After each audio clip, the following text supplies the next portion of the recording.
obviamente nuestra vida esté llena de diferentes situaciones familiares, laborales, etcétera, pues cada quien también sabe cómo poderla solventar y pues que esto no se atraviese en nuestras metas que podemos empezar a proyectar a través aquí de estas clases que nos ofrece el espacio de la fundación. ¿Listo? En las anteriores clases, no sé si haya alguien que recuerde lo que vimos en la última clase del año pasado sobre el diario de Ana Frank. Alguien que esté por acá, no sé, que recuerde lo que hayamos leído, el taller, la tarea que también habíamos dejado.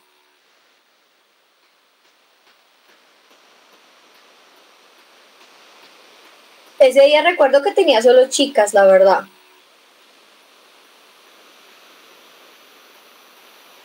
Sí, a Emilce la recuerdo. A ese nombre sí lo recuerdo. No sé si Emilce nos puedas hablar un poco, si alcanzaste de pronto a realizar alguna pues, de la tarea, algo de la tarea que habíamos dejado para las vacaciones. Recuerdo que era una chica que escribió un diario en la guerra de... no me acuerdo.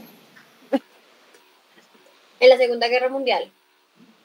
Eso sí. Escribió un diario, entonces hablamos de, pues como de los personajes, ¿no? De lo que ella... Ok. Y cuéntame, ¿alcanzaste a escribir algo de la tarea que habíamos mencionado o lo pasaste por ahí? No, la verdad no. Bueno, entonces vamos a hacer como cuenta de que empezamos desde el día de hoy, ¿listo? Como bien dice Milce, veníamos trabajando lo que es el relato de una manera cronológica. Ana Frank es una chica que vivió durante la Segunda Guerra Mundial, judía, que estuvo obviamente en el refugio refugiándose, perdón, de los alemanes, pues de la persecución de los alemanes, ¿listo? Hoy vamos entonces a ver lo que es la crónica y vamos a ver uno de esos ejemplos, pero a carácter ya más informativo, es decir, desde una crónica periodística, ¿listo? Yo les voy a proyectar acá lo que es una crónica y cuáles son sus pasos para elaborarlo. Una infografía, ¿alguna vez han leído una infografía?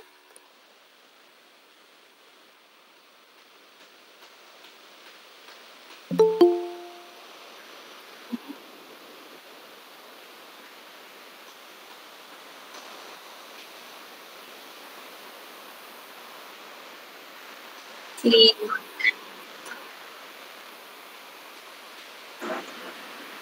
Profe, yo por el momento no tengo cámara, mi cámara está mala.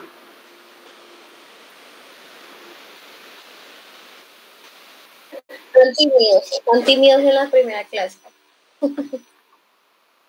Bueno, entonces, aquí tengo lo que es una infografía, que la infografía pues también nos ayuda de manera más visual para que podamos conocer cómo se desarrolló, o resumir, perdón, es la palabra, podamos sintetizar y resumir, en este caso, cómo se desarrolla una crónica, ¿listo? Entonces acá dice cuáles son los pasos para su elaboración. El primero, pues es la elección de un tema, ¿no? El día de hoy yo soy la que elige el tema del cual vamos a hablar y hoy vamos a hablar de la crónica periodística en relación al personaje Campo Elías Delgado, ¿listo? Entonces ese va a ser el tema. ¿Cuál es la finalidad de la clase? Que ustedes puedan armar su propia infografía, pero con la información de la crónica de Campo Elías. ¿Soy clara? ¿O alguno tiene una pregunta con lo que acabo de decir?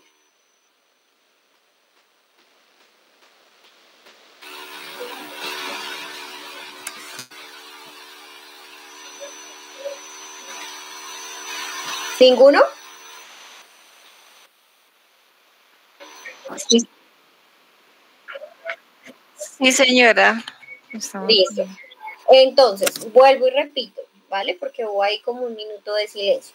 Esta crónica que estamos utilizando es para saber cómo se desarrolla una crónica, ¿verdad? Esa infografía. Pero la finalidad de nuestra clase el día de hoy es que cada uno de ustedes realice una infografía en relación a la historia cronológica o lo que sucedió con Campo Elías. ¿Listo? Entonces, el primer paso es escoger el tema, que en este caso lo elijo yo, y es el interés, pues obviamente de poder captar cuáles fueron los pasos específicos cronológicos que nos llevó a desembocar en esa tragedia. Profe. Que ustedes van a conocer. ¿Listo? ¿Alguien tiene una pregunta? ¿Cómo así cronológica? O sea, como en... Cronológico quiere decir en orden de tiempo. Pero, o sea, hay que hacerlo como tal en línea de tiempo, por decirlo así. Sí, pero en infografía, ¿listo? ¿Qué fue lo primero que hizo Campo Elías? ¿Por qué lo hizo? ¿Cómo se sintió? ¿A quién atacó? ¿Listo? Vamos a ver una crónica periodística sobre esto. Segundo, dice determinar un enfoque en el cual ustedes tengan que escoger la relevancia, capture el interés de los lectores, es decir, ustedes acá también van a manejar lo que es la publicidad para poder atraer una infografía, para poder atraer la atención de los espectadores, ¿no? Entonces, un tema que tiene varias aristas. ¿Qué son aristas?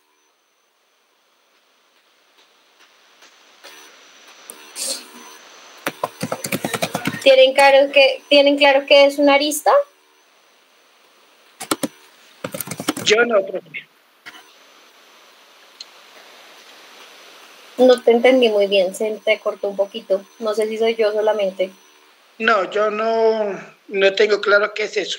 ¿Qué es una arista? Ok, entonces en este caso nos están diciendo que hay varias caras de una sola historia, ¿no? Entonces es lo que vamos a encontrar acá. Podemos encontrar que está la historia literaria, donde podemos traer a colación el libro de Satanás de Mario Mendoza, en el cual él dedica un capítulo a este señor Campo Elías y a esa descripción. También está la crónica informativa, que es la que vamos a ver el día de hoy, y también lo podemos ver desde la perspectiva histórica. ¿Listo? Entonces, en este caso, estamos utilizando las tres aristas, la informativa, la histórica y la que se puede volver literaria, conforme yo también le vaya imprimiendo mi propio toque para crear esa historia. ¿Listo? Esos son aristas, los diferentes fragmentos en una sola historia, las diferentes posibilidades, por así decirlo. ¿Listo? ¿Más claro, Oscar? Ya está bien. Ok. Gracias. Entonces, eso es lo que también debemos hacer, es la parte de poderle capturar la atención a los espectadores, que en este caso ustedes serían los espectadores de mi infografía, la cual traje el día de hoy. ¿Listo?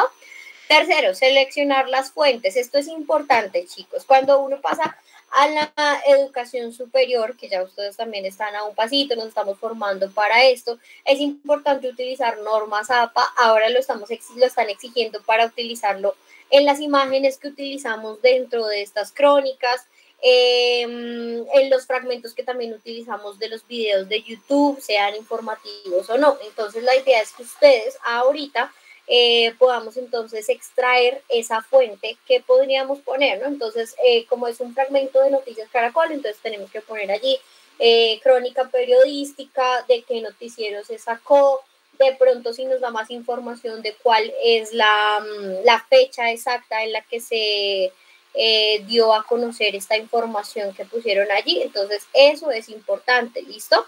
Directas, pues obviamente si las hago yo mismo, quiere decir esas fuentes que yo mismo entrevisté al señor, a Campo Elías, pero pues como ya está muerto es imposible.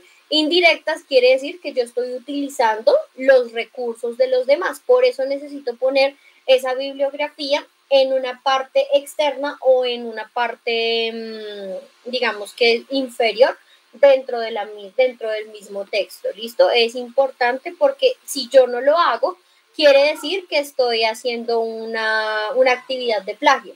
¿Listo? Sea mínimo o sea específico. ¿Listo? Hasta ahí claro lo de la selección de fuentes. ¿Alguno ha manejado aquí o no ha manejado, perdón, las fuentes dentro de un texto? Fuentes bibliográficas. Sí, señora, yo sí la sé manejar. Ok, gracias, Isabel. ¿Alguno que no la haya usado y no conozca cómo realizarla?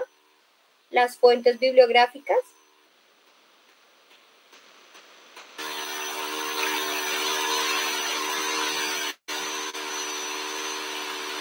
Bueno, supongo que el minuto de silencio es porque no, porque todos ya lo conocemos. Entonces ya cada uno sabe que en su infografía debe poner la fuente que vamos a utilizar acá. ¿Listo? Cuarto paso para poder realizar una crónica, el trabajo de campo. En este caso, nuestro trabajo de campo sería nuestra misma clase. ¿Listo?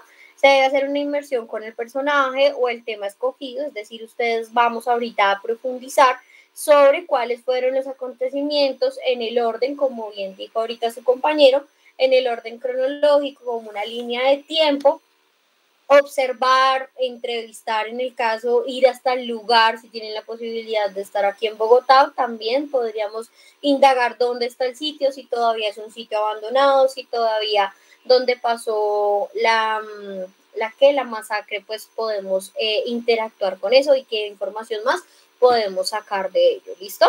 Quinto, qué contar y cómo enfocar. Entonces ustedes acá es importante que tomen apuntes, que analicen, que subrayen.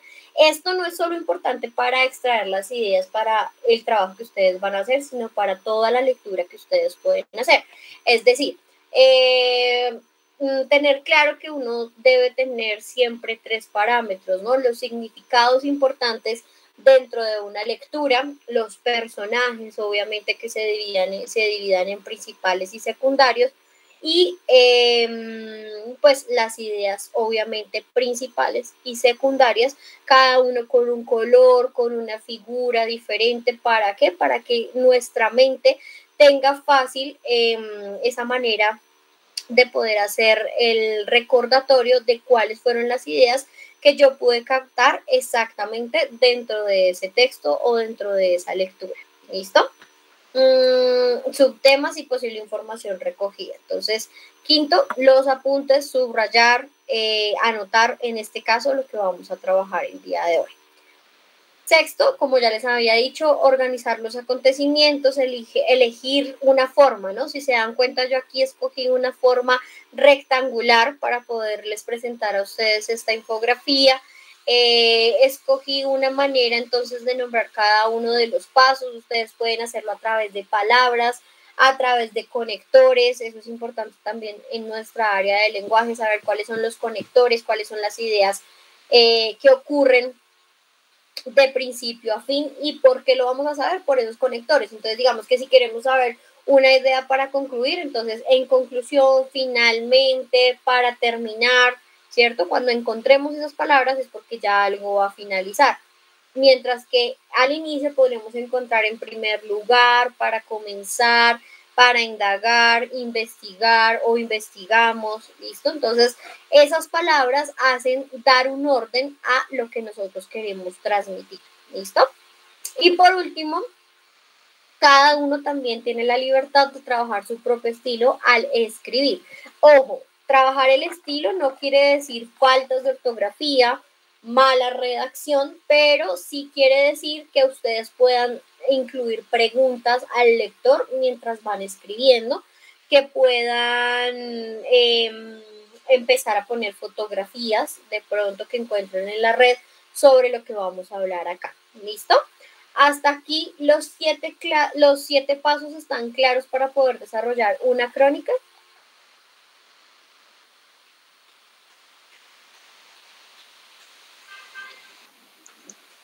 Sí, señora. William también. Sí, señora. Sí, señora. Si quieren, le pueden tomar un pantallazo. Gracias. Si quieren, le pueden tomar un pantallazo para que sepan qué es lo que deben de tener en cuenta al momento de ustedes realizar su propia infografía. ¿Listo? Entonces le toman un pantallazo ahí a la infografía para saber qué es lo que queremos encontrar. Y a partir de este momento vamos a entonces a ver un video que es el de la crónica que les hablaba. La crónica de Campo Elías, dice el título, ¿no? La tragedia de Poseto siguiendo los pasos 30 años después. Quiere decir que a la fecha que se publicó este video ya era la tercera década después de ese suceso. Entonces quiero que lo escuchemos una vez, tomen nota de todos los datos sobre su mamá, sobre las mujeres que pudo haber encontrado en el camino, de cómo llegó también a ese Poseto, que es un restaurante, qué era lo que solía comer allí. Todos esos detalles dentro de una crónica son bastante significativos porque nos hace entender la mente de este señor y obviamente también nos hace entender el relato. ¿Listo? Anoten las preguntas, anoten las fechas, las horas en el que efectivamente cómo se murió este señor. Y pues ya después de ver el video lo empezamos a profundizar y a comentar. Me dicen porfa si escuchan bien. Realizada por... Señor.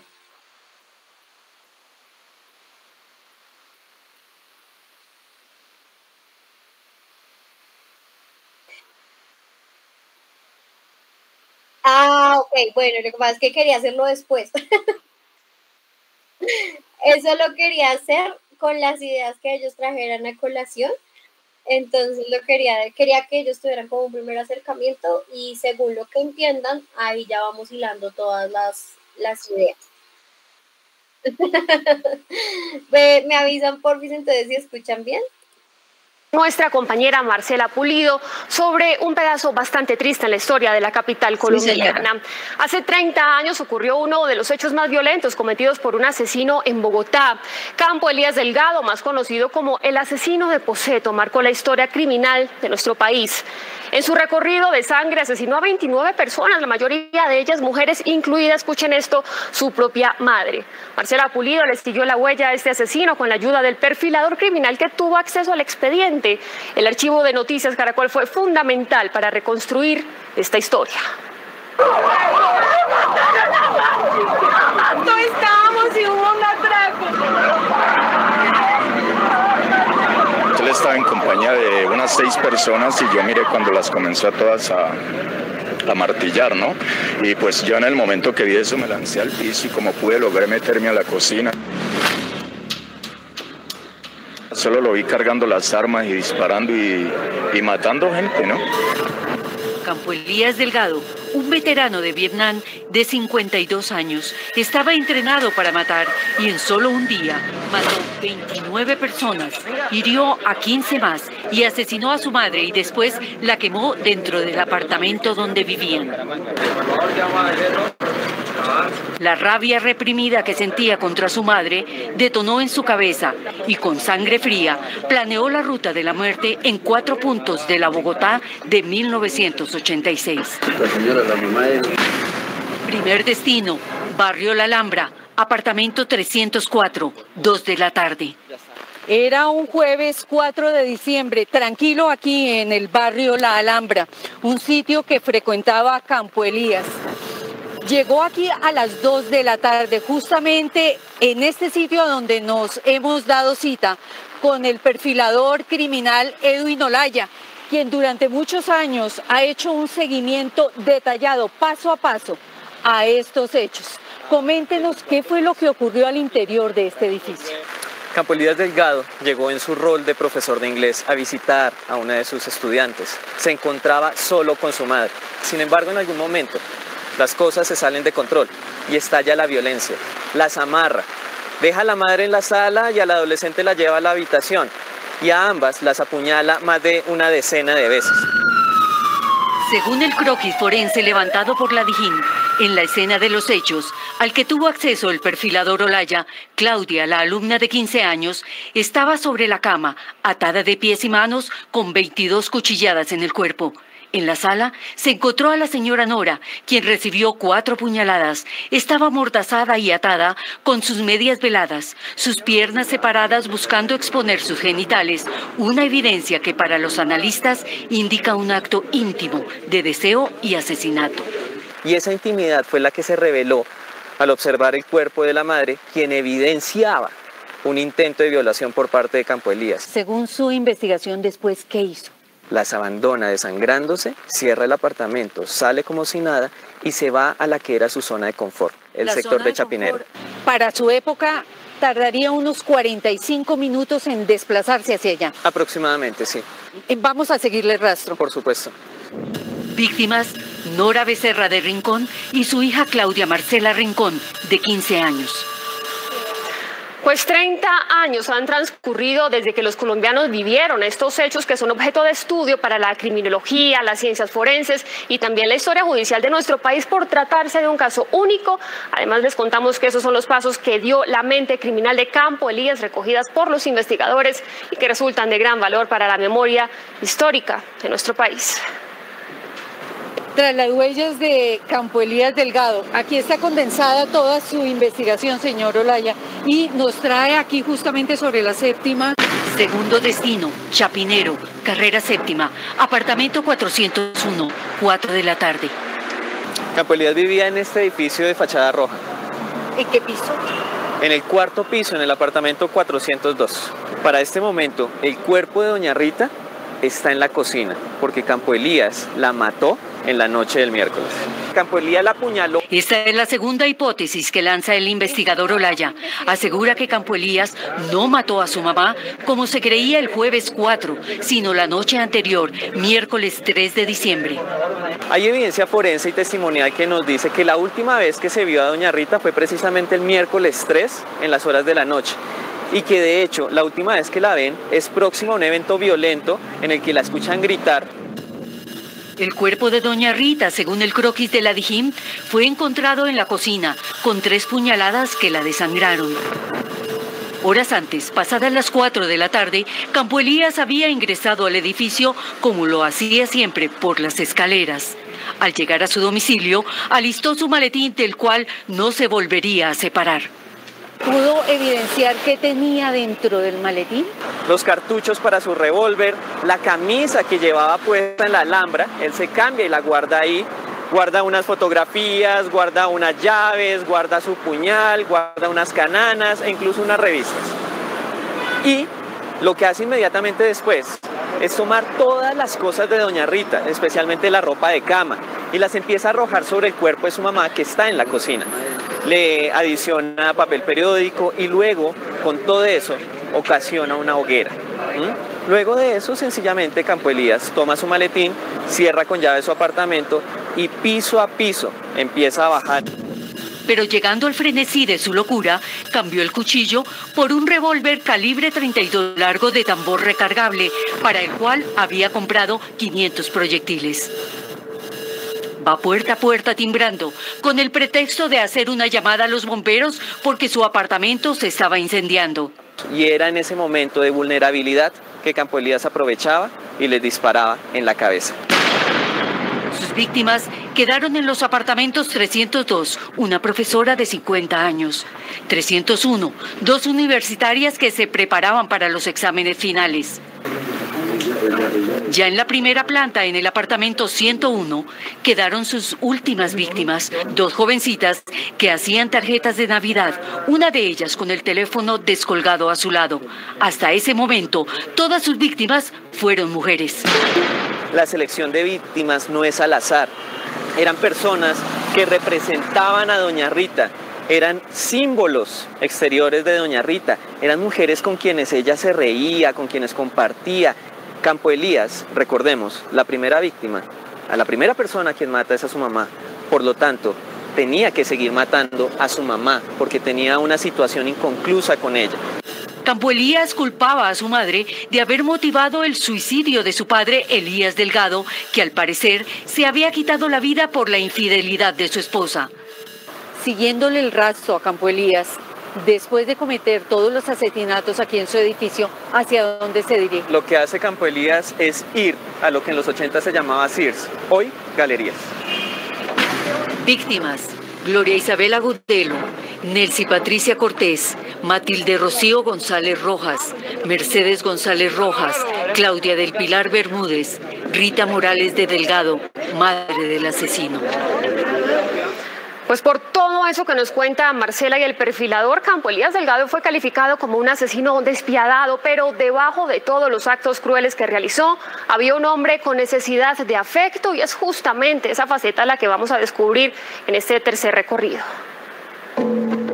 Tercer destino, Sears, hoy Galerías, apartamento 201, 6 de la tarde. Bueno, ya sobre las 6 de la tarde, él llega aquí a lo que era la zona de Sears, ¿verdad? Así es. ¿Y aquí llega a visitar a una familia? Sí. Esta parada ya no tiene que ver con sangre, ya no tiene que ver con violencia, sino tiene que ver con sentimientos y emociones muy profundas en Campo Elías. Y son sentimientos y emociones positivas. Viene a despedirse de aquellos a quienes quiere. En el interior del apartamento lo recibe doña Clemencia, quien de manera familiar le ofrece una Coca-Cola, la bebida preferida de Campo Elías. ¿En algún momento doña Clemencia, además de su comportamiento nervioso, nota algo en él físicamente que le llame la atención? Lo que ella encuentra es que Campo Elías está muy activo, no se quiere sentar, camina mucho y ve que en el costado derecho, a la altura de la cintura, Campo Elías tiene un bulto. Ella sospecha que es el revólver, pero no se le hace raro porque efectivamente Campo Elías solía portar su revólver. Es cuando Campo Elías empieza a despedirse de sus seres queridos con los que solía jugar póker los fines de semana. Campo Elías empieza a despedirse. El primer destino que le sugiere es que se va para Estados Unidos, luego que se va para China y finalmente le dice que se va para las Antípodas, una isla perdida. Doña Clemencia le dice a Campo Elías que si desea que le regrese las llaves del apartamento que le estaba cuidando, Campo Elías le dice no se preocupe, no las necesito. Muy pronto va a tener noticias mías. Campo Elías estaba comprando un boleto sin regreso. En una hora estaría iniciando la masacre en Poseto, después de haber consumido la que sería su última cena. Hasta ahora, en nuestro especial en parte, hemos visto a un Campo Elías llevado por sus más profundas emociones, matando una y otra vez a las mujeres que representaban el odio que tenía por su mamá. Pero al llegar al restaurante, asesina de manera indiscriminada, fría y calculada, carente de cualquier emoción. Esta es su llegada a Poseto. Cuarto destino, restaurante Poseto, 7 de la noche, la masacre. Eran las 7:15 de la noche cuando Campo Elías entra a su restaurante de comida italiana preferido. Los testigos dicen que llevaba traje completo, recién peluqueado y un maletín negro. Lo vieron saludar a los meseros que conocía y que le atendían cada domingo. Pero este era un jueves diferente, y aunque el menú fue el de siempre, espaguetis con pollo, lo acompañó esta vez con vino tinto. Don Bruno, el administrador del restaurante, logró salir en busca de ayuda y dio a los medios las primeras declaraciones. El loco comía en una mesa y al fondo, que hay una lampadita ahí al pie de la mesa. Entre tanto, a 8 cuadras del restaurante, 2 máquinas de bomberos apagaban el incendio de su apartamento y hacían el levantamiento de los primeros cadáveres, incluida su madre. Hacia las 9 de la noche, se escucharon los primeros disparos que a los pocos segundos se transformaron en un nutrido tiroteo. Cuando vi que estaba disparando para acá y para allá, salí afuera a buscar ayuda, policía, como se dice, ¿no? Sobre las 9:30, la masacre ya se había consumado. En el piso yacían sin vida los cuerpos de 5 mujeres y 9 hombres. Pasados 30 años, el perfilador criminal concluye. Campo Elías desató su frustración, su ira, ira y una cantidad de emociones acumuladas durante toda una vida de existencia en la cual tuvieron que ver el suicidio de su padre, la mala relación con su madre, la guerra que tuvo que ver de cerca con el tema de los partidos políticos, la guerra que tuvo que vivir en Estados Unidos y en Vietnam, y luego encontrarse a sí mismo en Bogotá viviendo con su madre anciana sin ninguna identidad. Todos esos son los factores que se conjugaron para que Campo Elías se convirtiera en una bomba de tiempo. En su última hipótesis, Olaya asegura que Campo Elías no se suicidó y contradice la versión oficial. La fotografía del lugar de los hechos nos muestra a Campo Elías tirado en el piso y muy cerca de él hay un patrón de mancha de sangre. Cuando uno analiza las trayectorias en el cráneo producidos por los proyectiles y esas manchas de sangre, lo único que nos puede permitir llegar como conclusión es que a Campo Elías le dispararon cuando estaba en el piso, boca arriba, y que hubo un tirador que accionó muy probablemente un arma automática en contra de Campo Elías. Estas son las últimas imágenes recuperadas en los archivos de video que muestran el féretro de Campo Elías cuando es llevado a un ancianato donde fue velado. Su cuerpo lo reclamó un sacerdote conmovido porque sus familiares no lo reclamaron y le dio cristiana sepultura. Luego de que Campo Elías fuera inhumado en el cementerio del sur, empezó a salir un nuevo escándalo, una nueva arista de esta historia, y es que el presunto sacerdote no era tal. Cuando se le confronta al sacerdote, este dice que hizo por correo, por correspondencia, todo lo necesario para ser sacerdote. El cuerpo de doña Rita fue reclamado por la única hermana que tuvo Campo Elías. Ella vendió el apartamento y desapareció de la faz de la tierra.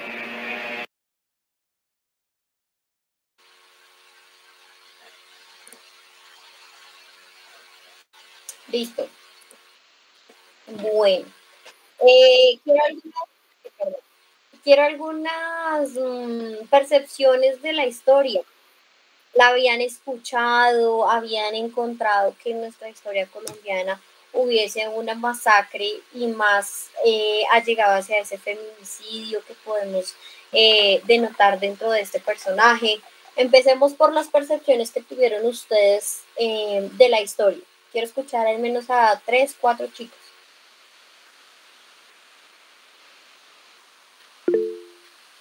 Oscar, te escucho. Bueno, profe, la verdad es que yo la película me la vi muy dura, muy triste, y algo que me pareció curioso, que él solamente asesinaba a mujeres. Sí. Pero hasta ahora caí en cuenta, porque de pronto yo en la película yo no le presté atención, fue de la embarradita que hizo la mamá, que supuestamente traicionó al esposo. Entonces por eso fue que el señor Campos tenía mucho odio contra las mujeres. Ese pedacito yo sí no lo había entendido. Por la deslealtad. Pero la película es genial, es dura pero es bueno. Sí, es verdad, es una es una película que lo pone a uno como bastante emocional en cuanto precisamente uno percibe las peores emociones que puede tener un ser humano, ¿no? Y sí, todo sí. por falta de comprensión, como bien dicen aquí dentro de la misma crónica, por falta de afecto. Incluso más de uno podemos en algún momento sentirnos identificados con esto. Sí, ¿cierto? Es verdad. Qué bueno. Aprovechando ese contraste de que ya viste la película y que viste la crónica, ¿qué sensaciones te produjo ver la película y escuchar la crónica? ¿Qué tiene de diferente? ¿Qué te ha llamado la atención? ¿Cuál de las dos te ha llamado más la atención? Bueno, pero pues la verdad me conmocionó mucho más, obviamente, la película. Por el tema de las imágenes, como era una realidad. Sí. ¿Sí? Mientras que la historia que acabamos de ver, pues, uno se acaba como, si uno no ve la película, uno se comienza a no imaginar las cosas. Uno, bueno, pero ¿cómo la mató? ¿Por qué la mató? ¿En qué lugar la mató? Mientras que en la película sí todo se ve claramente. Claro. Ahí quiero hacer un énfasis que es bastante importante aquí en la parte del lenguaje, y es desde la persona que se cuenta, porque en la película lo podemos encontrar en primera persona y aquí en la crónica informativa lo podemos encontrar en tercera persona, un análisis obviamente más estructurado, con unos significados más de pronto que tengan que ver hacia la medicina, hacia la criminalística, ¿cierto? Hacia la investigación. Sí.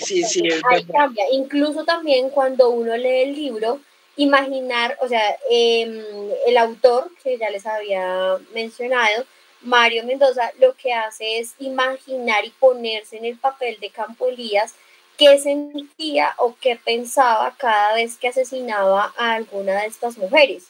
Y también es bastante interesante porque que una persona, un autor, logre ponerse en el papel de esa persona, que era lo que sentía. Hay fragmentos en los que él dice que sentía con cada puñalada, sentía o satisfacción o más odio, o sentía que por fin estaba liberando ese dolor por cada una de las puñaladas que le conllevaba a cada una de sus víctimas.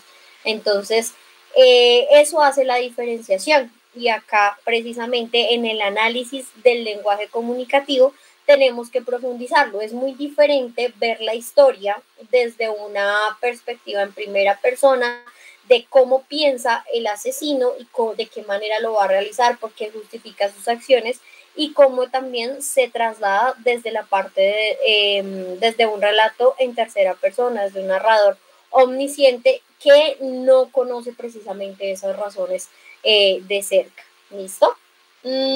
Otros dos chicos, chicas, ¿qué sintieron al saber, al conocer la historia?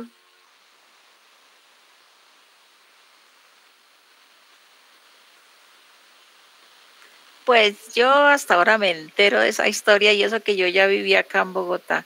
Pues me pareció, pues ahí uno se da cuenta cómo es que va creando uno ese rencor contra alguna persona, ¿no? Entonces, ahí pues uno siente el dolor de la pérdida de su papá y de cómo, por la traición. Y así, pero no, bueno, no lo había escuchado. Creo que aquí Isabel quiere profundizar sobre todo en la parte humanista, ¿no? Lo que le puede despertar a uno como mujer, porque creo que cuando yo también conocí la historia, empecé a indagar sobre la película, sobre el libro, sobre cómo había sido también desde la parte informativa, creo que es inevitable que uno como mujer en algún momento también sienta algo en inicio como de desprecio y como que no logre justificar esas acciones. Ahora, como bien decía el profesor Diego, hay que analizar una época, estamos hablando de los 80, estamos hablando también de una historia muy conservadora, de diferentes guerras que había vivido el personaje, ¿cierto? Y eso también influye y nosotros pues nos hace ponernos como en otra época y en otras perspectivas que también nos ayudan a entender el porqué de las acciones y de qué manera o por qué de pronto él castigó una infidelidad de su madre, que ni siquiera fue a él mismo, pero sí de su madre, pues de esa manera, ¿no? Entonces, es muy humanista en cuanto nos hace reflexionar porque un hombre llegaría a matar a su mamá, ¿cierto? Que es algo que uno lo primero que defiende siempre es a su madre, porque siente que es la persona que obviamente más ha estado en su vida, es su figura de seguridad, de apego, etcétera. Y pues uno encontrar una persona que no sienta eso también es como sacado de esa normalidad y digamos que se logra calificar de frívolo, de cruel, de diferentes cualidades que podemos optar acá. ¿Listo? ¿Alguien más? Somos hartos. Quiero que participen más. ¿Qué les llamó la atención del relato? Oscar, te escucho nuevamente. Profe, hay, digamos que en la película hay ¿cómo se dice? En el restaurante nombran mucho a una mesera, que todo el tiempo es el que ella lo atiende a él, pero en el relato no hablan de ella. Entonces hay como que uno dice, bueno, pero entonces, ¿qué pasó con la mesera y por qué en el relato lo cambiaron? Varía porque si te das cuenta, pues la película y las 3 historias del libro de Satanás, ¿cierto? O sea, esta es es un fragmento, Oscar. Entonces era muy difícil eso lo vi yo en una argumentación cinematográfica y era muy difícil mezclar como todo ese odio que representaba hacia las mujeres en esa historia tan pequeña o en un film que querían hacer entender. Entonces esa figura de esa mesera dentro de la película hace la figura de todas las mujeres que él asesinó en ese momento. Es la interpretación que quería que le diéramos al momento de poder verificar la historia verdadera. Okay. Es como ese contraste, porque pues obviamente también, incluso no sé si han visto que siempre dicen en las series, en las películas, que es lo más posible que está atado a la realidad, pero que también tiene algo de imaginación. En este caso, en la película, esa figura de esa mesera refleja exactamente como todas esas mujeres que estuvieron inmiscuidos dentro de esta masacre. ¿Listo? Listo, profe, gracias. Bueno, a ti. Gracias, Oscar. No sé, están muy tímidos. Jason, Natalie, Kimberly, Emilce, Wilson. Alguien más que nos hable, somos hartos. ¿Qué percepción, digamos, tienen los jóvenes? Eso también, que no conocían este relato, que no conocían esta historia y que actualmente que les suele despertar con conocer esta historia, con saber esta cronología de esta masacre, de este feminicidio, que pueden sentir. Es que no sé quién es el que aparece como Cruz, pero sí me acuerdo que es muy chiquillo. Creo que es el más joven de acá.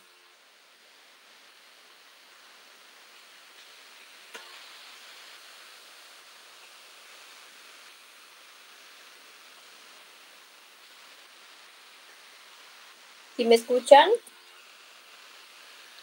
Yo sí, profe. Los otros seguro no ven la película. Yo creo que sí, Oscar. Bueno, qué pesar, porque me parece bastante entretenedor este caso. Entonces, empecemos por lo que es el análisis. Empecemos por el personaje, ¿listo? Si es necesario, cada uno dentro de sus apuntes, vamos a empezar con la parte literaria, la parte de inspiración, para que ustedes puedan recordar al momento de hacer la infografía, ¿listo? Si es necesario, dibujan el personaje, que no les quede igual, pero esa parte de cómo ustedes lo van a proyectar, la idea es que ese dibujo me lo envíen también anexo a la infografía que van a hacer, ¿listo?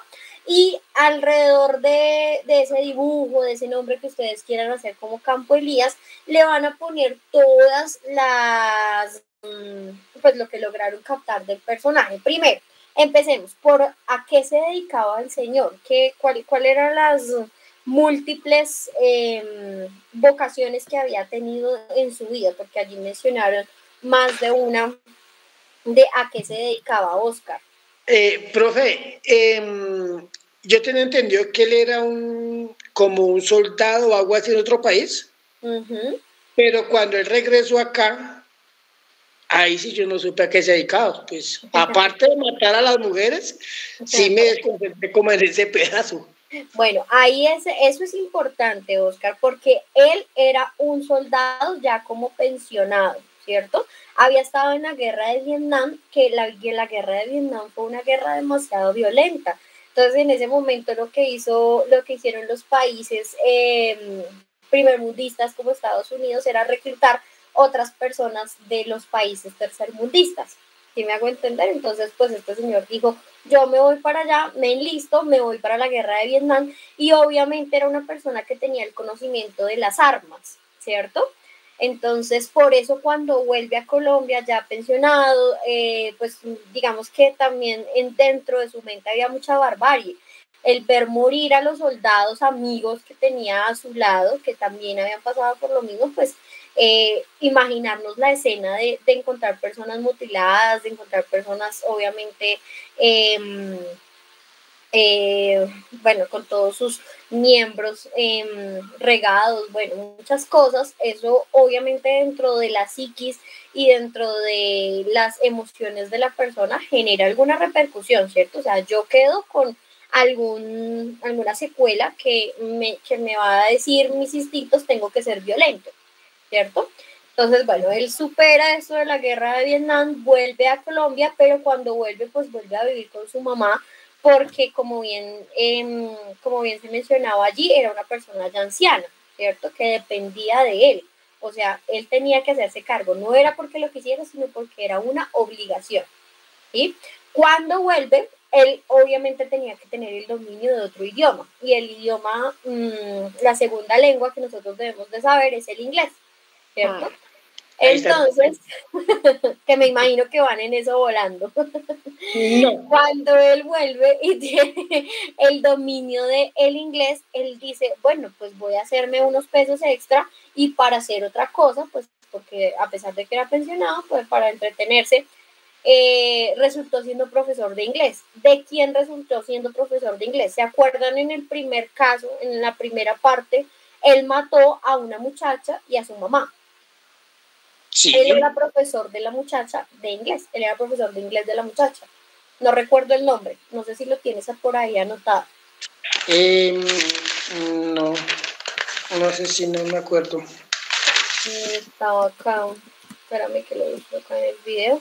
Se llamaba Nora Becerra. ¿Nora Becerra se llamaba la chica? La señora. La mamá. La mamá. Sí. Okay. La mamá no se llamaba Rita. La mamá no, pero se llamaba Rita, sí, eso, ya. La mamá de Campos se llamaba Rita. Sí. La mamá de Campo Elías Delgado se llamaba Rita. ¿Listo? Pero las chicas, que no me sale aquí en el pantallazo, las chicas, si ellos tomaron el apunte, entonces él se dedicó a ser profesor de inglés. Aquí es un dato extra que yo lo conozco porque vi la entrevista del autor de Satanás, que es Mario Mendoza. Él también estudiaba literatura en la Universidad Distrital. Estaba estudiando con Mario Mendoza, quien fue el que hizo el libro de Satanás. ¿Listo? Entonces tenía múltiples también cosas allí dentro de la entrevista que dijo este señor Mario Mendoza, que no está aquí de lo que dijimos, es un dato extra que yo investigué, es una fuente exterior a lo que les acabo de mostrar. Dijo que a él le apasionaba mucho conocer sobre los personajes que hacían este tipo de masacres. O sea, es que porque el caso de Campo Elías es, digamos que rimbombante dentro de nuestra historia colombiana, porque es quizás el primero que se atreve a realizar como un caso de inteligencia, podría ser, de dejar los cuerpos ahí a la deriva después de muertos, de asesinar todo símbolo que tenga que ver con eso que le retrata el dolor, porque eso se veía en casos netamente estadounidenses, se veían en crónicas periodísticas que podemos encontrar en películas de otros países, más específicamente norteamericanos, pero no colombianos. Y a él y a Mario Mendoza les gustaba como tomar ese tipo de personajes y recortaban los artículos y todo eso. Mario Mendoza lo utilizaba, argumenta él, para inspiración de sus libros, pero Campo Elías, ¿para qué entonces lo usaba? ¿Será que lo utilizó para poder saber cómo actuar en esta masacre? Esa es una pregunta. Buena pregunta. Exactamente. Gracias, Oscar. Entonces, ese era un paréntesis, un dato extra, ¿listo? Entonces, primero, en ese análisis que vamos a hacer del personaje, entonces, fue un soldado de la guerra de Vietnam y cuando llegó aquí era pensionado, pero se dedicó a ser profesor de inglés, ¿listo? En clases particulares. ¿Cómo se llama la película? Se llama Satanás, igual que el libro. Y el libro también te lo recomiendo, se llama Satanás, ¿listo? Uy, pero qué presa leer. Es mejor ver la película. No, de verdad que tú... deberías entonces escucharte el audiolibro, el escuchar cómo el mismo autor narra, es que es brutal, como lo que yo te digo. Bueno, de pronto escucharlo sí, pero es que yo soy pésimo para leer, profe. No, pues ya me toca y obligado, profe, porque es que ya...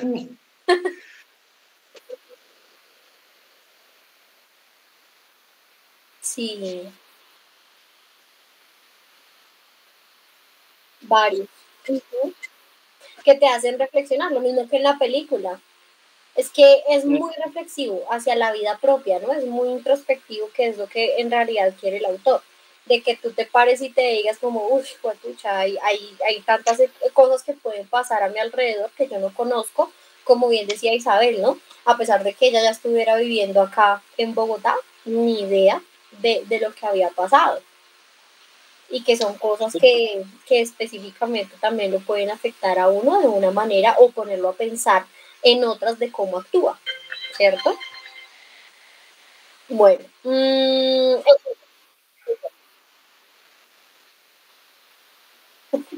Estoy muy larga. Nos vamos a hacer preguntas. Ajá. ¿Necesitas hacer otro link? Si no estoy... Sí. Listo, ya nos vemos ahí.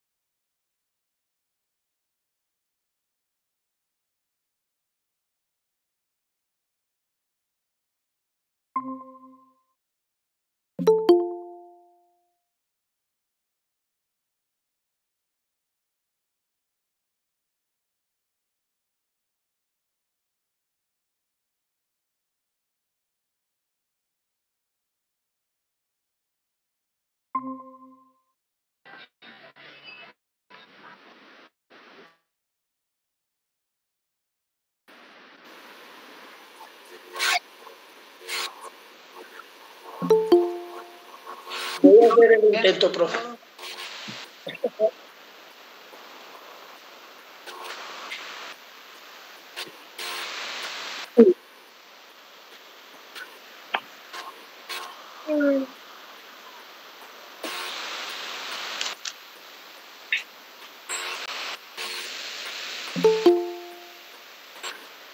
Perfecto.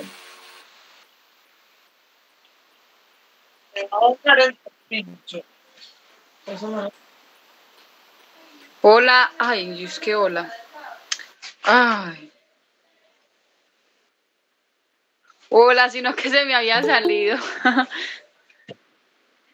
Ah,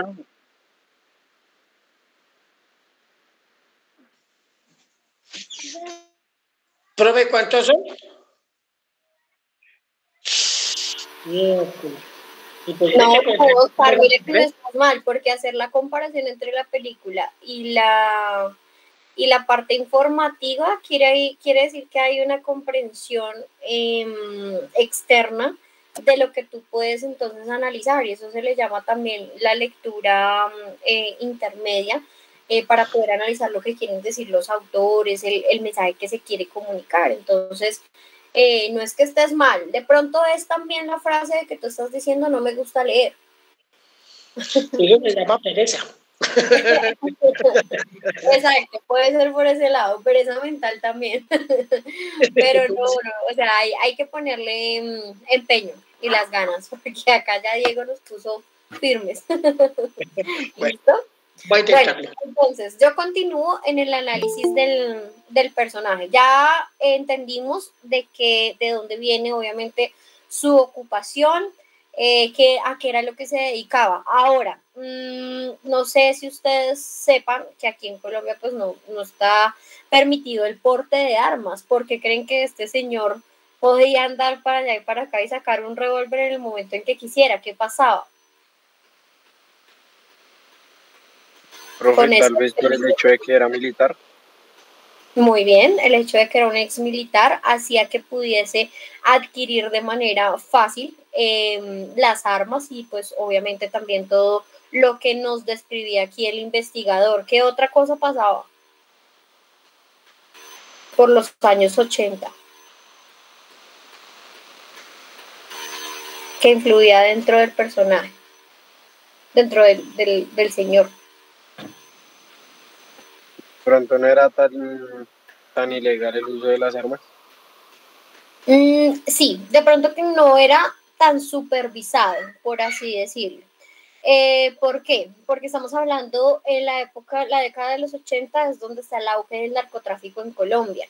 Por ende, el narcotráfico, la política y todo eso, es el centro de atención estaba en otro lado, estaban otros personajes. Se creía que en ese momento lo único o lo que se debía perseguir era eso, pero no eran estas personas que también pueden vulnerar los derechos, que también pueden obviamente cometer este tipo de atrocidades, y también está la corrupción, ¿cierto? Empezamos entonces en los años 80 muy marcado a comprar, ¿no? A comprar con dinero, a hacer el favor que yo necesito esto y usted me da lo otro, y no por debajo de cuerda, sino muy abiertamente se podía manejar. Entonces era muy fácil conseguirlo por su situación, obviamente, de ser ex militar, de saber manejarlo, y de que de pronto pudiesen pasar por alto que iba a cometer alguna masacre como la que bien vimos aquí. Y además de eso, hay un contexto social, como bien lo dice Diego, y esto es súper importante para poder comprender las preguntas también del ICFES, porque como nosotros ya vimos en la clase anterior, todo tiene su parte histórica. Entonces Ana Frank, de una vez la citamos y la recordamos por estar situada en la Segunda Guerra Mundial, y recordamos que la Segunda Guerra Mundial entonces tenía el enfrentamiento o la persecución que crearon los alemanes hacia los nazis, hacia los judíos, y bueno, todo lo que repercutió esto entre el Holocausto, etcétera. ¿Y cómo lo conocemos? A través de la lectura. Que ya hayan adaptaciones al cine, que hayan este tipo de investigaciones, es otra cosa.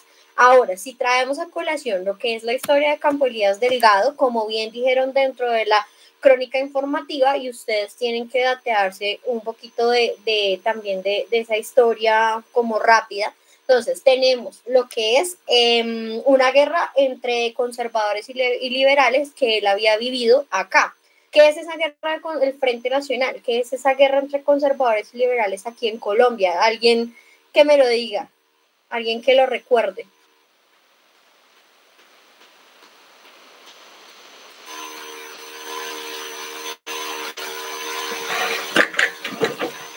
¿Qué es el Frente Nacional?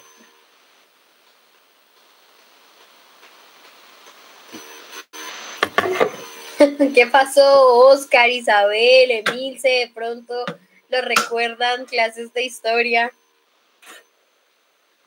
Fue un pacto político, profe. Gracias, Juan.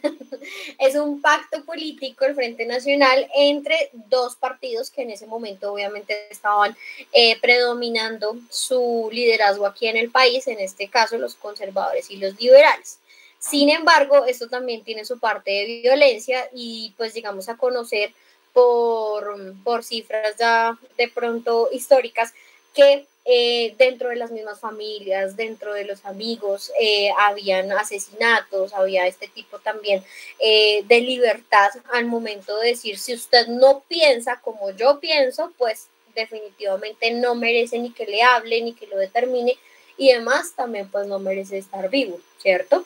También este señor vive el nacimiento de lo que son los grupos al margen de la ley, en específico más de las FARC, del ELN, de estos grupos que ya se empiezan a gestar, y hay una inconformidad entonces de la parte rural porque no son atendidos. El Estado mismo también era un foco, los militares desafortunadamente las fuerzas militares no cumplían su papel de proteger la población, sino por el contrario lo que hacían era agredirlo. Entonces todo este pensamiento también dentro de Campo Elías pues le da una libertad de decir: pues si los demás lo hacen, porque yo no lo puedo hacer, ¿cierto? Porque yo no puedo ir a atentar, o porque no puedo ser violento con un arma en contra de una figura que en ese momento se puede ver vulnerable, como lo es las mujeres.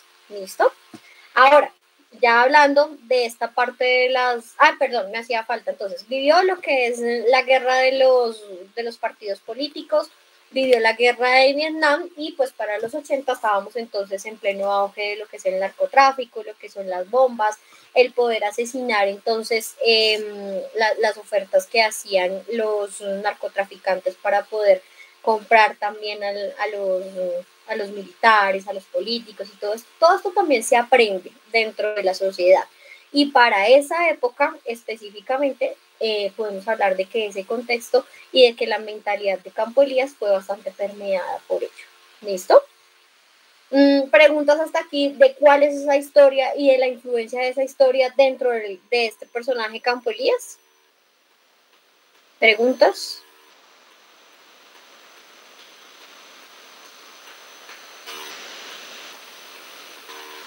¿No?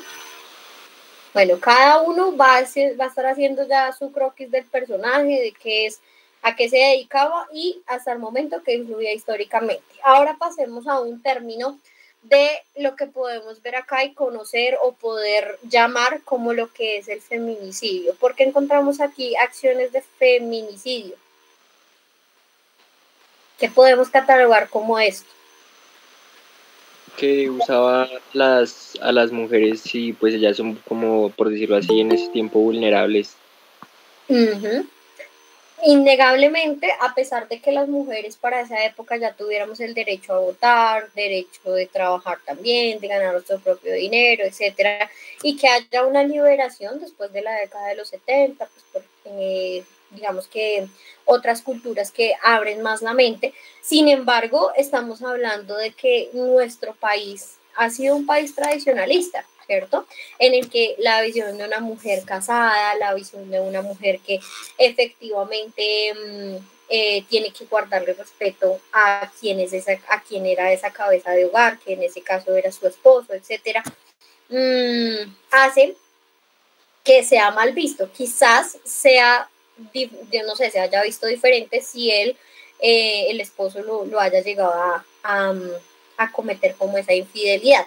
No sé si Oscar sepa este dato, pero resulta que el papá de Campo Elías se suicidó por ese acto de infidelidad. No sé si él lo sabía, pero pues de cierta forma esa infidelidad también le quitó a su papá, ¿cierto? Al papá de Campo Elías. Y esto hace que efectivamente más le tome rencor porque a su mamá, pues porque efectivamente es un hecho que es calificado como deplorable ante la visión de lo que es, de lo que podría llamarse una buena mujer para la época. ¿Listo? Oscar, ¿abriste el micrófono? Hay un pedazo de la película que es precisamente cuando es la primera vez que él le pega a ella y él le dice que todas las mujeres son iguales, que lo que ella hizo con el papá, todas las mujeres iban a hacer lo mismo. Sí, él sentía, pues digamos que también es como lo que alguna frase cliché que en algún momento las mujeres pueden decir y es todos los hombres son iguales, ¿cierto? Que podría decir relacionado también a la infidelidad. Entonces, sí, ya aprendieron las mujeres a decir eso. Exacto, por eso, a eso me refiero, que aquí nuestro país, en Colombia, es un país tradicionalista y de esas frases que uno a veces ve insignificantes, se quedan doctrinas y doctrinas que uno califica, que uno juzga, que las personas, la sociedad en sí, podemos juzgar. ¿Listo? Entonces, Juan, por esa parte, muy bien. Entonces, podemos catalogar a feminicidio porque había un odio recurrente a lo que era la visión de la mujer y como bien se dijo dentro de la crónica que acabamos de ver, quería anular todo símbolo que tuviera que ver con su mamá y específicamente con las mujeres hasta determinada etapa, ¿cierto? A la única que vimos que no odiaba era a la señora que lo había ayudado, que tenía como actos de afecto con él, ¿listo? Pero de resto, sí es claramente un feminicidio hasta ese momento. ¿Alguien que no esté de acuerdo con esta idea de que podría llegar a ser un feminicidio? Alguien que esté en contra, alguien que me argumente por qué no podría ser un feminicidio o por qué sí, que sea diferente al argumento que ya dio Juan. Pues, no sé, de pronto yo estoy equivocado, pero yo, desde mi punto de vista, yo no lo vería de esa manera. ¿Por qué, Oscar? Porque es que, digamos que él no lo hacía como por... O sea, un feminicidio yo lo llamo, digamos, cuando el esposo mató a la compañera por, no sé, por traición o porque la quería solamente para él. Uh-huh. En este caso, pues yo lo estoy viendo que más que todo es como por lo que hizo la mamá. Y el temor de él es que, no sé, de pronto se vaya a encontrar con otra persona, con una mujer, y también le haga lo mismo que hizo la mamá con el papá. Entonces, pues, yo creería que no sería feminicidio. Bueno, yo creo que estás argumentando,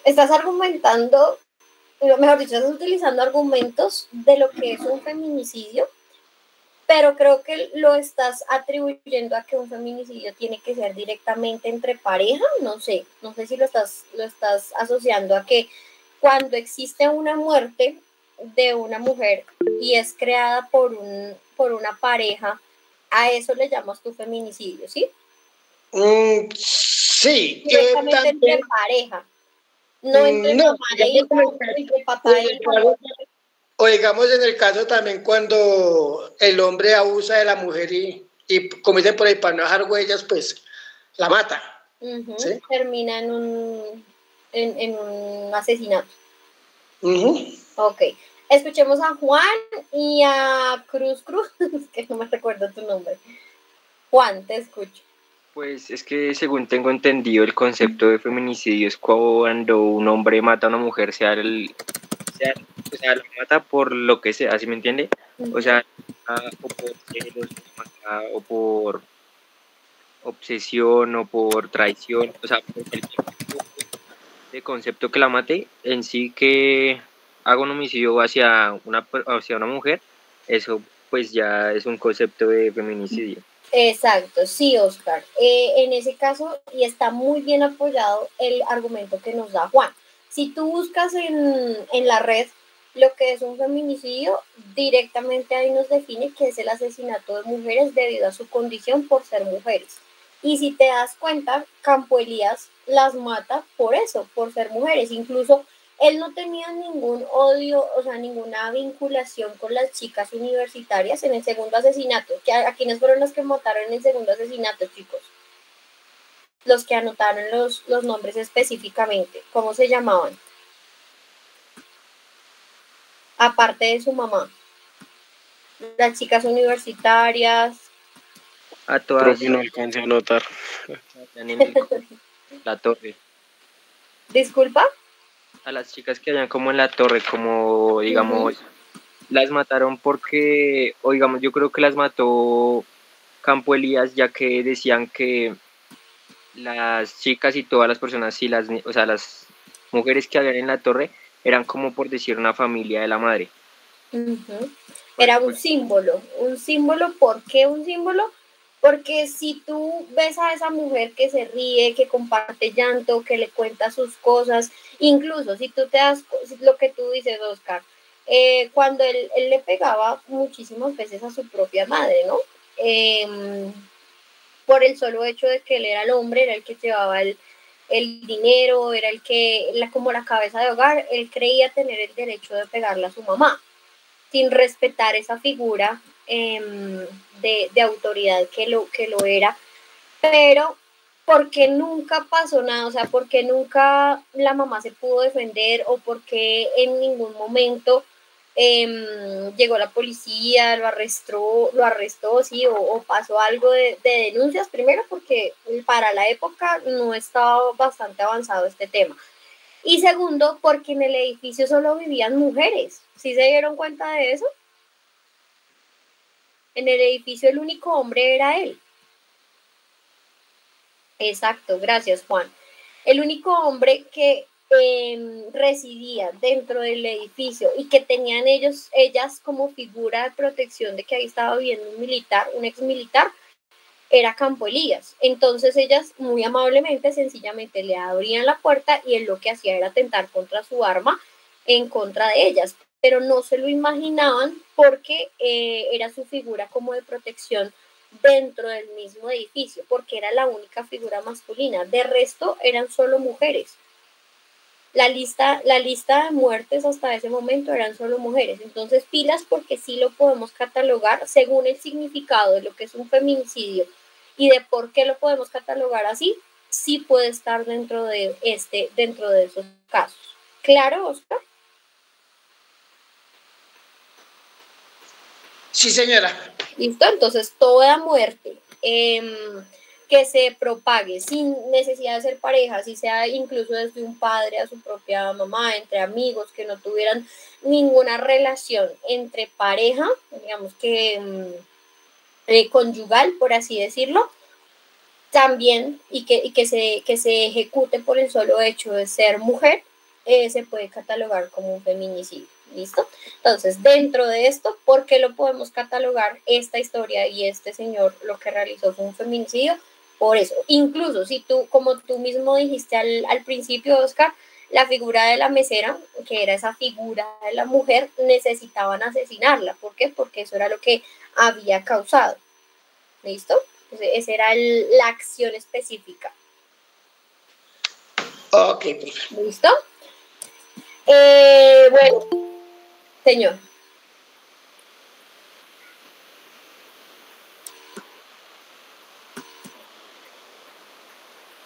Sí, estamos haciendo...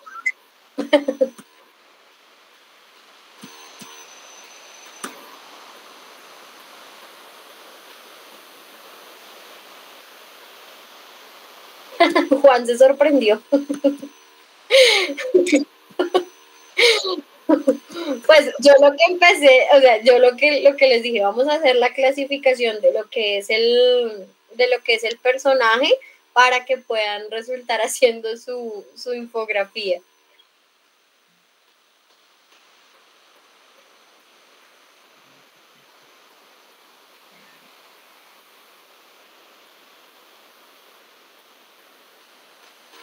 A los acontecimientos, personificación.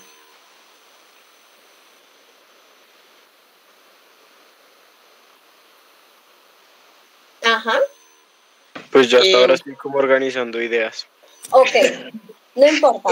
Creo que eso lo estamos también haciendo todos, Diego, organizando las ideas para luego ponerlas en la infografía. Lo que pasa es que no me gusta tampoco, como bien tú dices, que quede de pronto suelto y no sé si lo hagan después, porque como sé que tienen otras obligaciones, no sé si lo hagan después, cómo lo vamos a hacer llegar, no sé si eso tú lo recolectas y luego me lo envías. Qué pena, profe. Una pregunta. La idea de eso es que va con el dibujo, ¿sí? Hacer a don Campos. Y es como hacer un resumen de la historia de él, algo así parecido. Cronológicamente, eso es importante. ¿Listo? ¿Por qué cronológicamente? ¿Cómo sucedieron los hechos en orden? Es decir, sí, acuérdense que primero hallaron los cuerpos de a quien le daba clase. Sin embargo, ya había matado a su mamá y a todas las chicas del edificio. Entonces tiene que ser en orden. Ahí hay una triquiñuela que eso también lo pueden encontrar muy bien en el ICFES. Entonces tienen que organizarlo de manera cronológica, quiere decir de principio a fin, señor Oscar. Hay un compañero que está preguntando que con fechas también. Sí, hora, ahí les dice la hora. Si quieren, yo les dejo el video. Si me lo puede enviar el video sería fabuloso. Ahí les dice la hora y el lugar. Sí, o sea, yo acabo de apuntar algo. Los barrios donde se dio los asesinatos, a quiénes, es decir, los nombres. Sí, hay ¿cómo era que le llamaban anteriormente a galerías? Que ahí lo nombraban harto. Sears, C-E-A-R-S.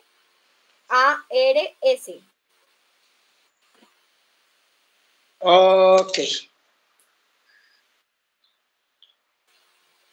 ¿Listo? Samir, ¿qué me vas a preguntar? Te escucho.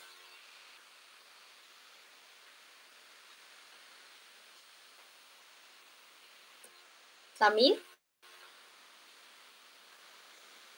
Alzaste la mano.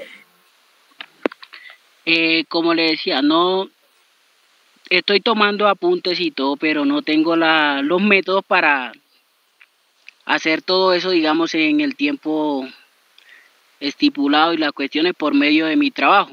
Entonces ando un poquito más ocupado y pues en estos momentos no tengo ni digamos que cuaderno para tomar apuntes, porque pues con la bendición de Dios pues soy soldado profesional, pero no tengo esos recursos ahorita, esa es la dificultad mía.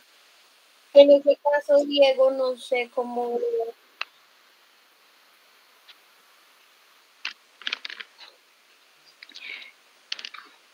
No, yo ahorita estoy en el área de operaciones. Ahorita estoy es... Sí, claro.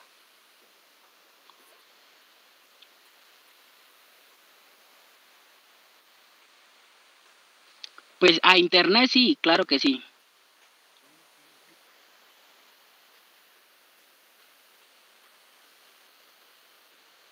Canva. Sí, Canva se podría, no sé.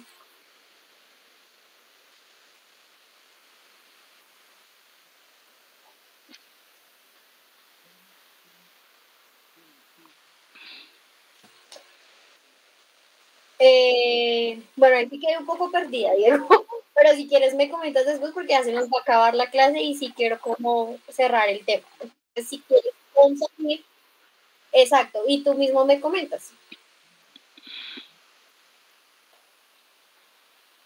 Ujú.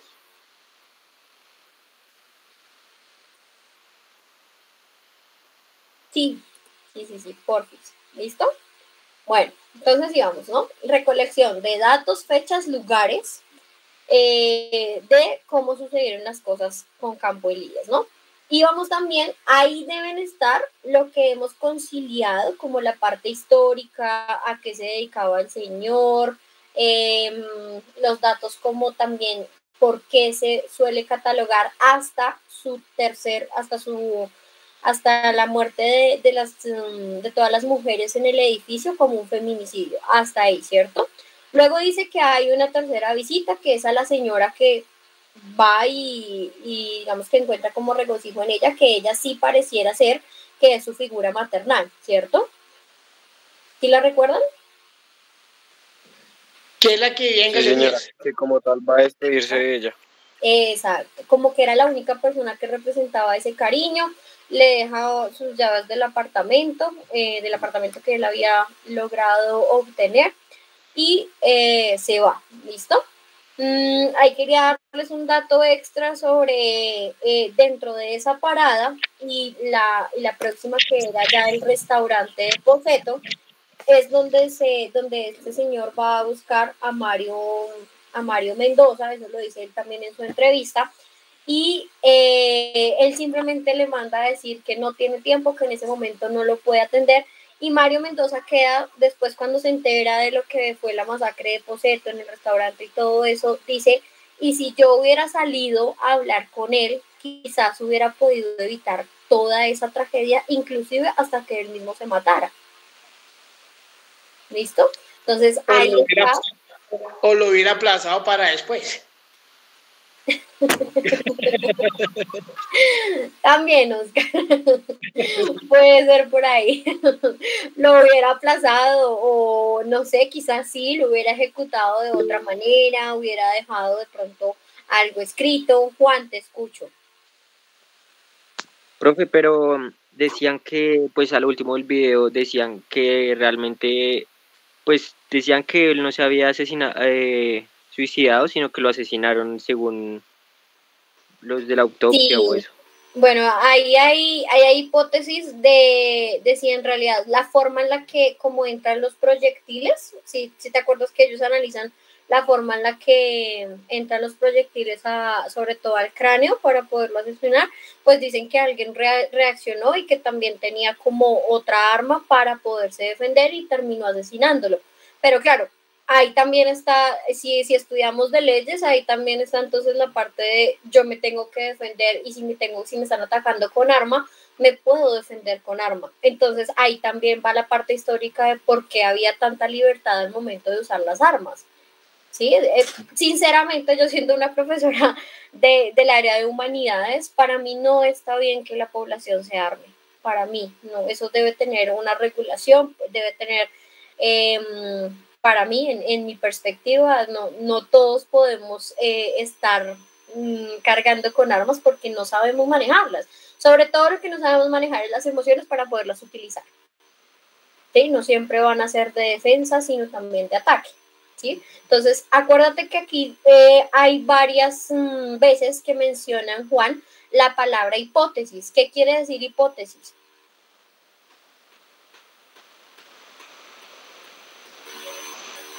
Como una suposición de las cosas. Exacto, una deducción que no es verificada. O sea, que no está, o sea, es una razón, posibilidad. Perdón, un razonamiento. Posibilidad. Exacto, una posibilidad que no está verificada. ¿Listo? Juan. Profe, en la infografía que ponemos, pues digamos ya al final de la historia ponemos que lo mataron o que se suicidó. Bueno, ahí es donde tú debes de quitar la atención de quien te está leyendo. Entonces tú puedes utilizar, hay dos hipótesis. La primera es que se suicidó y otra es que lo mataron. ¿Listo? Puedes analizarlo. La forma, lo que dijimos acá en la parte informativa, según cómo entraron los proyectiles a su cráneo, pues es una forma de decir directamente que sí lo atacaron. Es decir, que sí lo mataron, pero nunca pues obviamente se castigó ni se supo quién fue. Por eso digo que puedes utilizar palabras como finalmente se derivan dos hipótesis y ahí pones cuáles son las hipótesis. ¿Listo? ¿Me hice entender? Oscar, dime. Bueno, ahí viene otra controversia entre el libro y la película, porque en la película sí muestran cuando él se pega el tiro y ahí es el final de la historia. Ajá. Cuando ya lo que es el compañero, al final del video, ahí supuestamente salen con que él salió con más disparos en el rostro. Sí. Y entonces, es imposible, ¿no? Porque si uno se suicida, pues uno solo y ya. Sí, ya y listo, pero entonces ahí queda uno en la duda porque en la película es una cosa, en el libro va la otra, y mire lo que nos dice en el video. Exactamente, por eso vuelvo y digo, utilizar palabras, conceptos, significados que nos hacen decir que yo no estoy mintiendo, es eso, ¿no? Que existen diferentes hipótesis. Ya la persona que lo esté leyendo, que esté leyendo su infografía, debe ir a corroborar, ¿cierto? Como en el caso de Mario Mendoza, escribió el libro, escribió el capítulo acerca de este señor, la película es una inspiración. ¿Cuál es el trabajo de nosotros? Quizás ir al restaurante, lo que les decía al principio, ¿no? Ir al restaurante, ir al edificio, ir a la casa, recopilar de pronto datos, mirar entonces más videos que nos hagan entender finalmente cuál es la hipótesis más verdadera y que yo quiera optar por la que me convenza más. Pero ¿será que esa verdad sí existirá? Sí, de alguna manera sí. Lo que pasa es que puede que tú creas una y yo crea otra. ¿Por qué? Porque somos mundos diferentes. O sea, somos mundos que razonamos de diferentes formas. ¿Listo? Aunque, vuelvo y les digo, o sea, sí está, ¿cuál es la hipótesis verdadera? Que está muerto, ¿sí? O sea, que en ese momento de la masacre murió. Esa es la verdadera y es la que conocemos. Que se suicidó o que lo asesinaron, tenemos que creer. En el caso de este video que yo les estoy presentando acá, tiene un método científico, ¿cierto? Está estudiando cómo entraron los proyectiles. Sinceramente, yo le creería o le creo a esa, ¿cierto? Porque si yo veo que está, si tiene las marcas y ellos mismos estudiaron su cráneo de la forma en que entraron los proyectiles. Ahora, si vemos la película, pues podemos decir que para darle efecto de convencimiento a los espectadores y todo eso, pues obviamente se iba a suicidar. ¿Listo? Entonces, también está parte del razonamiento que ustedes pueden hacer acá, y es ahí donde está el método deductivo de ustedes. ¿A qué le creen? ¿A la ciencia? ¿A la literatura? ¿O por cuál de las dos se van? Eso también, también puede finalizar nuestra infografía. ¿Cuál deciden ustedes? Hagan una pregunta al mismo lector. Eso está muy bien. Hacer preguntas a los lectores. Pues yo creo que yo me voy entonces con la del video, porque ahí se ven las imágenes donde están los proyectiles y supuestamente le hicieron el estudio por decirlo así, en medicina legal. Medicina, sí, exacto. Sí, entonces yo creo que... Y eso lo puedes poner en tu infografía, es totalmente válido. ¿A qué le crees? ¿Listo? Igual, también debes también de tener un argumento de por qué le crees a eso. Entonces ya me lo estás diciendo. Científicamente existe que el análisis de su cráneo tenía varias proyecciones de de balas. De tiros, de balas. ¿Listo? Pero el libro no lo voy a leer. Yo pensé que después de todo esto ya te ha convencido, Oscar. No. Creo que Jason como que te apoya. No, mentiras, no. Hay que ponernos en la noción de leer. Eso nos ayuda a ampliar el vocabulario, el entendimiento, la comprensión. ¿Listo? Hay una película también que es similar a esa, pero así se trata de una violación. Y es con la misma mesera de Poseto. ¿Cómo se llama la película? Creo que se llama ¿Dónde está Gonzalo? O Gustavo, algo así. Es un chico de muy buena familia, donde a él ¿cómo se llama? Lo escopulaminan. Sí. Y él queda deambulando en las calles. Y hay una persona, una mujer que es la que trabaja en Poseto, la mesera, sí, que ella lo rescata a la calle, se los lleva para un cuarto que ellos le llaman pagadiarios, y ella comienza a rescatarla, él comienza como a acordarse, pero resulta que a la muchacha la violan. Y eso es una película también muy buena. Vea pues. Pero de la otra historia, ¿cierto? Otra. Ah, ok, ya. Entonces ya lo lees, que como me decía que otra película, no entendía. Pero es de las otras historias que cuenta el libro. Ah, sí, okay. Ya entendí. Ya lo analicé. Por eso es bueno ver películas y no leer libros. Bueno, entonces quedamos pendientes de la infografía, cómo suceden los acontecimientos según la crónica, tengan en cuenta todo lo que hablamos acá, las ideas, y pues ya entonces hablamos con Diego exactamente de cómo recolectamos esto de sus infografías para yo poderlas analizar, ¿listo? Y calificar. Listo. Perdón, que me excedí un poquito. ¿Para cuándo es la tarea?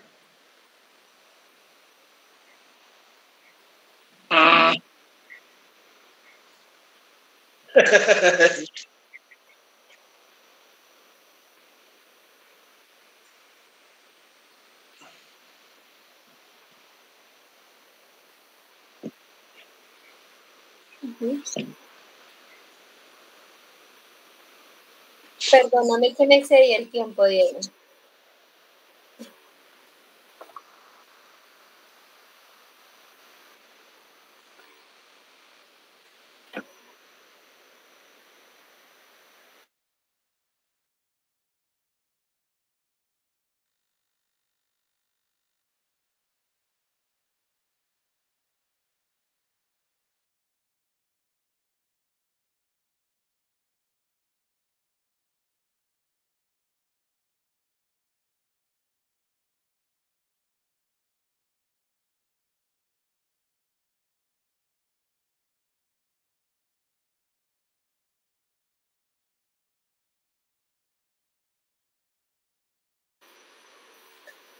Gracias, que tengan buena noche. Gracias, buena noche, que estén bien. Buenas noches, profe, gracias. Igualmente.